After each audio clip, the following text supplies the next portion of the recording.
Bueno chicos, el día de hoy vamos a hablar de lo que es el estudio de frotis sanguíneo, ¿ya? Este es un frotis sanguíneo normal. Acá podemos reconocer a nuestros glóbulos rojos que típicamente miden 7 micras y que tienen forma de disco bicóncavo, siendo así que la parte central es más pálida, ¿no? Es una parte más pálida y esa palidez no puede medir más de un tercio de todo el glóbulo rojo. ¿Ya? No se olviden que mide de 7 a 7.5 micras y que tiene una parte pálida porque es un disco bicóncavo enucleado. Los glóbulos rojos no tienen núcleo. En cambio, acá vamos a ver algunos ejemplos patológicos, como acá podemos reconocer unos glóbulos rojos de menor dimensión, y aparte se ve claramente que son mucho más pálidos, ¿no? La parte pálida del centro abarca casi todo el glóbulo rojo. Entonces, para acá vamos a recordar algunos conceptos, ¿no? Que usamos bastante las constantes corpusculares medias para determinar estos, ¿no? Típicamente, cuando un glóbulo rojo era muy chiquito, sobre todo cuando tiene un volumen corpuscular medio menor de 80 femtolitros, ¿no? Eso es microcítico, ¿no? Eso se denomina microcitosis.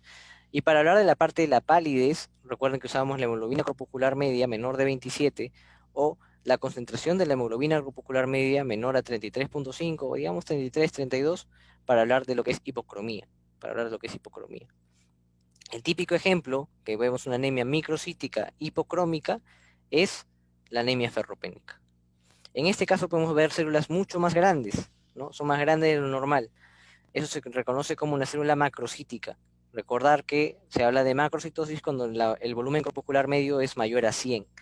Y curiosamente, acá también podemos ver un neutrófilo que si se encuentra tiene 1, 2, 3, 4, 5, 6, 7, 8 segmentos.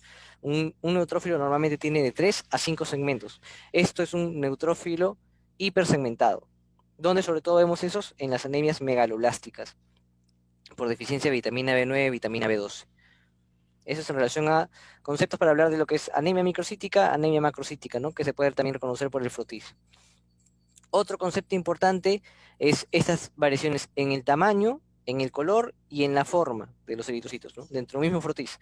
Si vemos eritrocitos de diferente tamaño, acá vemos un eritrocito chiquito, acá vemos un eritrocito más grande, las diferencias de tamaño se reconocen como aniso, que es distinto, citosis, que habla de diferentes tamaños celulares.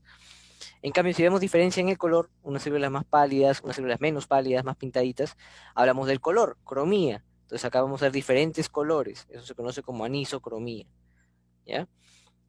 En cambio, cuando vemos diferentes formas, en el mismo frutis vemos diferentes formas eritrocitarias, eso se conoce como poiquilocitosis, ¿ya? Diferentes formas, diferentes formas. Ahora, algunos ejemplos de estos eritrocitos cuando tienen formas características, ¿no? Que tienen su nombre propio. Por ejemplo, aquí habíamos visto que un eritrocito normal tiene un centro pálido. Este ha perdido su centro pálido. ¿Por qué? Porque ya no es un disco bicóncavo, ahora es una pelota, es una esfera. Eso se conoce como un esferocito. ¿Dónde se ve eso? En la esferocitosis hereditaria. Otro concepto, cuando el glóbulo rojo comienza a tener una forma de elipse, ¿no? Una forma más ovalada, ¿no? Eso típicamente es un eliptocito, es un eliptocito. ¿En qué se ve esto? En la eliptocitosis hereditaria, ¿ya? Eso hay que tenerlo presente.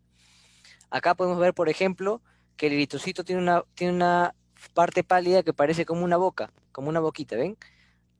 La boca en latín, en términos médicos que se usa, hablamos de estoma. Entonces es un glóbulo rojo, una célula con forma de boca. Entonces, ¿cómo se denomina eso? Estomatocito. ¿Y dónde vemos esto? En la estomatocitosis hereditaria. Si se dan cuenta, esos tres son problemas innatos, ¿no? Son problemas innatos y típicamente se puede ver como causa de anemias hemolíticas, ¿no? Porque son glóbulos rojos que fácilmente se pueden destruir, ¿ya? Son glóbulos rojos que fácilmente se pueden destruir. Otro ejemplo similar es esta célula en forma de banana o media luna. Ya eso se conoce como trepanocito. Y típicamente ustedes lo deben reconocer o deben saber que se hace referencia a esta célula en la anemia falciforme o la drepanocitosis, ¿no? Drepanocitosis. Que tener en cuenta esos datos, ¿no? Y típicamente se ve que estas células van a cambiar esta forma en cuadros de estrés severo o hipoxia, ¿no? Por eso típicamente, no sé si ustedes recordarán, pero de manera histórica, cuando vinieron los españoles y trajeron a los esclavos afroamericanos aquí al Perú y los mandaron a trabajar a la altura, muchos de estos afroamericanos fallecieron, ¿no? Una de las posibles causas es que justamente la gente afroamericana son las que es la población en la que más se puede observar este tipo de patologías, ¿no? Está en sus genes, esa alteración más que nada. Y en la altura, obviamente hay menos presión de oxígeno y eso puede provocar la estegoadrohipoxia que desencadena esta enfermedad, ¿no? Otra célula característica es la célula en forma de diana o target cell, ¿no? Estas células son características de las talasemias, ¿no? Sobre todo en la talasemia tipo alfa o la talasemia mayor, que es más mortal, pues, ¿no? Esta célula, bueno, y este es un fragmento eritrocitario, estamos hablando de una célula que se ha destruido, ¿no? Ese es solo un fragmento, es una célula destruida, un glóbulo rojo destruido. ¿Eso cómo se denomina? Esquistocito. Tengan presente esto, esta es típica pregunta para Enadam en salud, porque hace referencia a la presencia de esquistocitos a el desarrollo de una anemia hemolítica microangiopática. ¿En qué cuadros puedo ver yo esto? En la coagulación intravascular diseminada, en la púrpura trombótica trombocitopénica, en este síndrome urémico hemolítico, ¿no? Incluso también podemos encontrar estos esquistocitos en las anemias hemolíticas mecánicas por presencia de válvulas protésicas, ¿no? Que también produce destrucción de manera mecánica de los glóbulos rojos. Y esa destrucción hace la presencia de este tipo de células. Otra célula característica es esta célula en forma de lágrima. Esta célula en forma de lágrima que se denomina dacreocito. No se olviden, esta célula en forma de lágrima es porque la médula está llorando. ¿Por qué? Porque se ha golpeado, se ha hecho daño y se ha hecho cicatriz. Entonces, ¿en qué enfermedad vemos esto? En la mielofibrosis. En la mielofibrosis la médula llora porque se ha hecho yaya. Entonces, se ha cicatrizado. ¿Ya? Eso hay que tener bastante presente. Luego la enfermedad de la deficiencia de glucosa 6-fosfato de deshidrogenasa, ¿no? Que también es un problema innato, un problema innato, metabólico. Estos son más que nada por alteración de la membrana eritrocitaria.